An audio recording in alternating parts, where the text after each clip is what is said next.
Metro യാത്രക്കാർക്ക് ഇനി ticket എടുക്കാൻ ക്യൂ നിൽക്കേണ്ട. യാത്ര സുഗമമാക്കാൻ വാട്സ്ആപ്പ് ടിക്കറ്റിംഗ് ഒരുക്കിയിരിക്കുകയാണ് KMRL. നിലവിൽ 5,35,00,000 രൂപയുടെ ലാഭത്തിലാണ് കൊച്ചി മെട്രോ പ്രവർത്തിക്കുന്നത്. മെട്രോയുടെ ഏറ്റവും പുതിയ ടിക്കറ്റിംഗ് സംവിധാനം വാട്സ്ആപ്പ് ടിക്കറ്റിംഗ് ചലച്ചിത്രതാരം മിയ ലോഞ്ച് ചെയ്തു. ഇനി വാട്സ്ആപ്പ് ഉപയോഗിച്ച് യാത്രക്കാർക്ക് സുഗമമായും കാത്തുനിൽക്കാതെയും ടിക്കറ്റ് എടുക്കാൻ സാധിക്കും.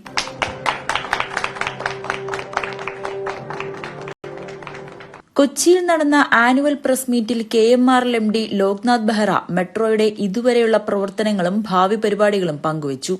Monthly average in 2023 is more than 25 lakhs ഒരു മാസം.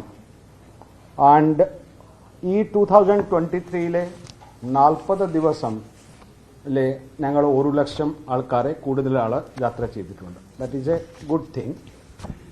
അപ്പോൾ നമ്മുടെ 2024 average ridership per day will try to make it 1 lakh.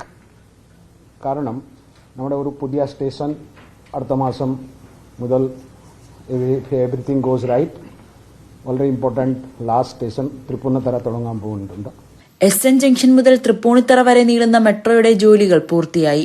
കേരളത്തിന്റെയും തൃപ്പൂണിത്തറയുടെയും പാരമ്പര്യം വിളിച്ചോതുന്ന മ്യൂസിയവും തൃപ്പൂണിത്തറ സ്റ്റേഷനിൽ സ്ഥാപിക്കും. സ്റ്റേഷനുകളിലേക്ക് ആളുകൾക്ക് എത്തുവാൻ വേണ്ടി കൂടുതൽ ഫീഡർ ബസ്സുകളും ഓട്ടോറിക്ഷകളും ലഭ്യമാക്കും. ഇവയിലെല്ലാം ഉപയോഗിക്കാൻ പറ്റുന്ന രീതിയിൽ കൊച്ചി മെട്രോ കാർഡ് മാറ്റാനും പദ്ധതിയുണ്ട്. കൊച്ചി വാട്ടർ മെട്രോയിൽ 14,000 ലക്ഷത്തിലധികം ആളുകളാണ് ഇതുവരെ യാത്ര ചെയ്തത്. അതേസമയം രണ്ടാം ഘട്ടത്തിൽ ലഭിക്കേണ്ടിയിരുന്ന 11 ബോട്ടുകൾ ഇതുവരെയും മെട്രോയ്ക്ക് ലഭിച്ചിട്ടില്ല. എന്തുകൊണ്ട് ലഭിച്ചില്ല എന്നും UPയിലേക്ക് കൊണ്ടുപോയ 2 ബോട്ടുകൾ ഏതാണെന്നും കൊച്ചിൻ ഷിപ്പ്യാർഡ് തന്നെ പറയേണ്ടതാണെന്നും ലോക്നാഥ് ബെഹ്റ പറഞ്ഞു. News 18 കൊച്ചി.